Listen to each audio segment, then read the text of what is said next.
Assalamualaikum warahmatullahi wabarakatuh. Di sini saya Rahayu Yandira Septiani Siregar dari UIN Mahmud Yunus Batu Sangkar yang akan menjelaskan tentang kurikulum anak usia dini, yaitu memahami kurikulum merdeka di RA. Baiklah teman-teman, pemahaman kurma di RA atau Raudatul Atfal yaitu ada 4 yang harus kita pahami. Yang pertama, kondisi pendidikan di Indonesia. Yang kedua, kebutuhan perkembangan zaman. Yang ketiga, profil pelajar Pancasila dan P2RA. Yang keempat adalah ruh pendidikan di madrasah. Baiklah teman-teman, kita masuk ke yang pertama, yaitu kebijakan kurikulum merdeka. Pertanyaannya, apa saja sih yang harus kita persiapkan dalam implementasi kurikulum merdeka? Ada 4 teman-teman, yaitu garis besar kebijakan. Yang kedua, pembelajaran dan asesmen. Yang ketiga, proyek penguatan P5 dan P2RA. Yang keempat, kurikulum operasional madrasah.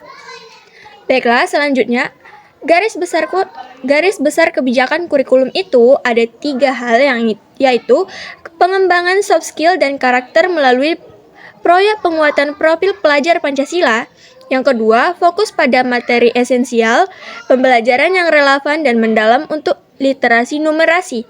Yang ketiga adalah pembelajaran yang fleksibel, keleluasaan bagi sekolah dan guru untuk merancang pembelajaran tersebut. Baiklah, selanjutnya kegiatan KUMER atau kurikulum merdeka di RA. Ada 4 hal, yaitu RA merupakan peletakan fase fondasi kesiapan bersekolah. Yang kedua, kegiatan bermain sebagai proses belajar yang utama. Yang ketiga, menerapkan pembelajaran yang membangun 6 kemampuan fondasi anak plus pendidikan berbasis agama Islam. Yang terakhir adalah menerapkan masa perkenalan bagi siswa baru selama 2 minggu pertamanya. Baiklah teman-teman, di sini saya memiliki aspek kemampuan fondasi dan juga contoh butir dari perilaku aspek fondasi tersebut.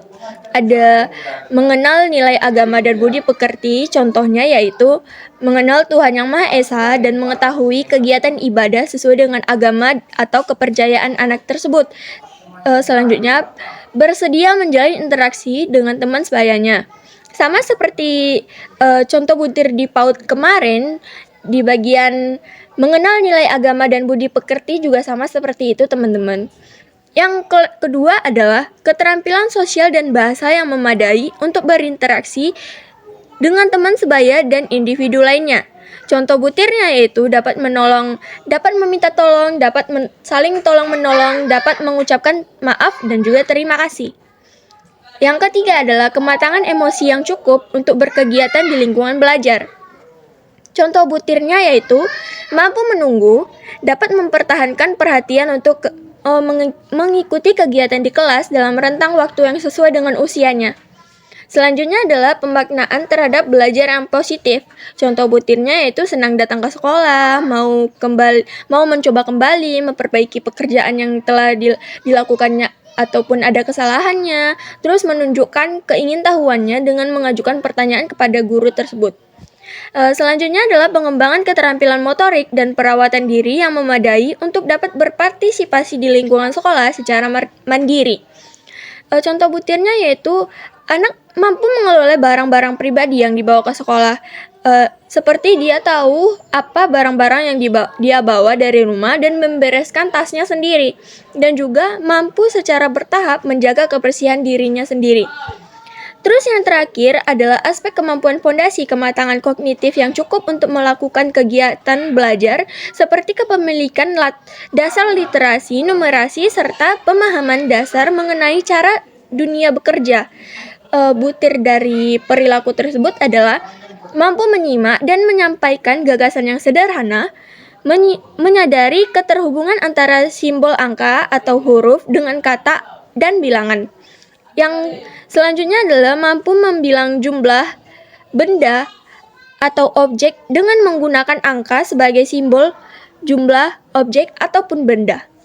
Selanjutnya memahami kosakata konsep waktu, seperti sekarang, nanti, kemarin, hari ini, besok, lusa, sebentar, pagi, siang, sore, dan malam. Baiklah teman-teman, di sini adalah sejarah peradaban Islam sebagai inspirasi serta mampu mengenal bahasa Arab yang terintegrasi dalam kehidupan sehari-hari, yaitu ada akidah. Akidah itu sebagai bentuk keyakinan diri kepada Allah melalui ciptaannya. Yang kedua adalah Al-Quran, hadis, ijma', kias, dan juga ijtihad ulama sebagai bentuk pengenalan dasar-dasar agama Islam. Yang ketiga adalah pelaksanaan ibadah sehari-hari sebagai bentuk pengenalan dan kepercayaan anak kepada Allah Subhanahu wa taala. Yang keempat adalah akhlak karimah dan sikap moderat yang dikenalkan melalui kisah Islami sebagai teladan dan dalam kehidupan sehari-hari anak. Selanjutnya adalah mengenal bahasa Arab sebagai bahasa Al-Quran yang dapat dijadikan alat dalam memahami agama Islam dan bermualamah. Yang selanjutnya adalah anak berkebutuhan khusus dapat mengikuti standar isi dengan dilakukan penyesuaian kebutuhan berkebutuhan khusus yang sudah ada asesmen oleh masing-masing RA atau Raudatul Atfal tersebut. Baiklah teman-teman, di sini ada terbagi dua hal, yang itu intrakurikuler dan juga kokurikuler. Sama seperti PAUD kemarin, cuma di sini ada bedanya sedikit, yaitu di intrakurikuler ada kegiatan pembelajaran intrakurikuler yang dirancang agar anak dapat mencapai kemampuan yang tertuang di dalam pencapaian pembelajaran. Perlu kita ingat bahwa CP dan RA sama dengan di PAUD kecuali pada ranah agama dan juga budi pekertinya. Selanjutnya adalah di intrakurikuler, intisari kegiatan pembelajaran intrakurikuler tersebut adalah bermain bermakna yang memberikan pengalaman yang menyenangkan dan bermanfaat dan bermakna dan juga ada manfaatnya bagi anak. Sedangkan di bagian kokurikuler adalah proyek penguatan profil pelajar Pancasila yang bertujuan untuk memperkuat upaya pencapaian profil pelajar Pancasila dan profil pelajar Rahmatan lil Alamin yang mengacu pada standar kompetensi lulusan. Yang kedua adalah penguatan profil pelajar Pancasila di PAUD dilakukan dalam konteks perayaan tradisi lokal, hari besar nasional dan juga internasional. Hal ini dilaksanakan 1-2 proyek dengan tema berbeda dalam 1 tahun ajaran.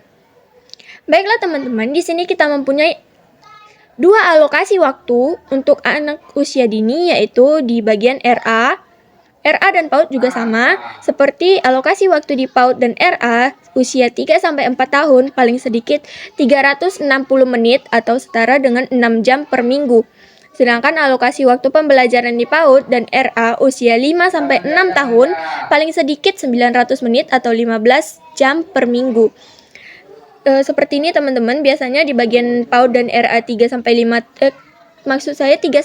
tahun itu jam belajarnya ada 5 hari sama dengan 5 hari per 3 jam per hari. Dan juga di bagian PAUD dan RA usia 5-6 tahun harinya yaitu ada 6 hari sama dengan 2,5 jam per hari.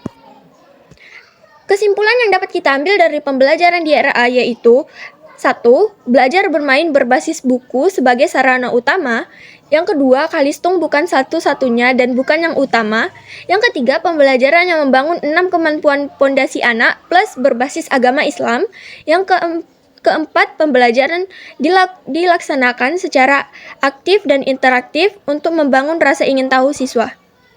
Baiklah teman-teman, tadi kan kita membahas tentang Rahmatan lil Alamin. Di sini saya mempunyai profil pelajar Pancasila yang berbasis Rahmatan lil Alamin, yaitu ada berkeadaban, keteladanan, kewarganegaraan dan kebangsaan, mengambil jalan tengah, berimbang, lurus dan tegas, kesetaraan, musyawarah, toleransi, dinamis, dan inovatif. Baiklah teman-teman, memahami proyek penguatan PPP atau P3 dan P2RA. Di sini kita mempunyai kegiatan proyek merupakan suatu petualangan investigasi anak dengan pendampingan guru tentang suatu hal yang menarik minatnya dan anak akan mengalami proses mencari tahu guna menguatkan profil pelajar Pancasila tersebut. Baiklah, kurikulum operasional madrasah atau yang kita singkat dengan KOM memuat seluruh rencana proses belajar yang diselenggarakan di madrasah sebagai pedoman seluruh penyelenggaraan pembelajaran. Baiklah teman-teman, di sini saya saya mempunyai 2 komponen kurikulum operasional di satuan pendidikan, yaitu yang pertama, komponen utama yang ditinjau setiap 4-5 tahun, yaitu ada karakteristik satuan pendidikan, visi dan misi, dan juga tujuan. Yang kedua adalah komponen utama yang ditinjau dari setiap tahunnya, yaitu ada pengorganisasian pembelajaran, rencana pembelajaran, pendampingan evaluasi dan pengembangan profesional, dan juga terakhir ada lampiran. Mungkin sekian dari saya. Wassalamualaikum warahmatullahi wabarakatuh. Annyeong.